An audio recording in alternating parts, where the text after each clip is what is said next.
दिल्ली के chief minister Arvind Kejriwal को झटका। हाईकोर्ट का गिरफ्तारी पर रोक लगाने से इनकार।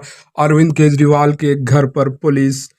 दिल्ली हाईकोर्ट से वज़ीर आला अरविंद केजरीवाल को राहत नहीं मिली, जबकि अदालत ने समाअत के दौरान ईडी से केजरीवाल के खिलाफ सबूत बताने को कहा और ईडी की जानिब से सबूत पेश किए जाने के बाद कोर्ट ने केजरीवाल को ईडी के सामने पेश होने की हिदायत दी। दिल्ली हाईकोर्ट ने अरविंद केजरीवाल को ईडी के सामने पेश होने की हिदायत देते हुए गिरफ्तारी पर रोक लगाने से साफ इनकार कर दिया। अदालत ने समाअत के बाद केजरीवाल की गिरफ्तारी से तहफ़्फ़ुज़ तलब करने वाली दरख्वास्त को खारिज कर दी। Bureau report, AHN news.